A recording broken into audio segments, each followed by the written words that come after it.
بحمدك وتبارك اسمك وتعالى جدك وجل ثناؤك ولا الہ غیرک پڑھ کے ذکر خدا کرو، اور دوسری تکبیر کے بعد اللہم صلی علی محمد وعلی آل محمد کما صلیت علی ابراہیم وعلی آل ابراہیم انک حمید مجید اللہم بارک علی محمد وعلی آل محمد کما بارکت علی ابراہیم وعلی آل ابراہیم انک حمید مجید کر کے ذکر حبیب کبریا بھی کرو۔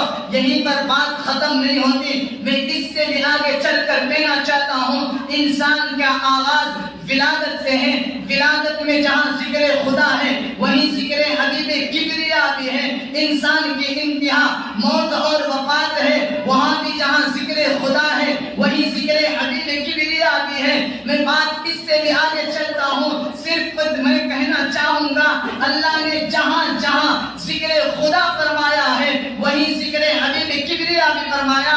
دنیا میں لے گئی، موت میں آپ نے دیکھا پہلی تکبیر کے بعد ذکر حبیب خدا جہاں، وہی دوسری تکبیر کے بعد ذکر حبیب کبریا ہے۔ موت کے بعد دفن کا معاملہ آتا ہے، بندہ قبر میں چلا جاتا ہے، وہاں جہاں فرشتے رب کا پوچھ کر ذکر خدا کرتے ہیں وہی من نبی کا پوچھ کر ذکر حبیب کبریا بھی کرتے ہیں۔ فرشتے ذکر خدا اس طرح کرتے ہیں، اے میت بتاؤ تو صحیح من رب کا، تیرا رب کون ہے؟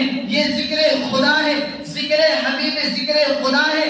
اور فرشتے کا دوسرا سوال من نبی کیوں کا، تیرا نبی کون ہے؟ یہ ذکر حبیب کبریا ہے۔ میں بتا رہا تھا ہمارا عقیدہ یہ ہے، ہمارا نظریہ یہ ہے کہ ہمارے نبی، آپ کے نبی، سب کے نبی، آمینہ کے لال، مکہ کے در یتیم، عبداللہ کے دلالے، جناب محمد رسول اللہ صلی اللہ علیہ وسلم صرف حبیب خلق خدا نہیں بلکہ حبیب کبریا بھی ہیں۔ وجہ یہ ہے اللہ جس سے بھی انسان یا ہم اور آپ کسی سے محبت کریں اپنے نام کے ساتھ اپنے محبوب کا نام لکھتے ہیں، اسی طرح اللہ جہاں جہاں ذکر خدا فرماتے ہیں وہیں وہیں ذکر حبیب کبریا بھی فرماتے ہیں۔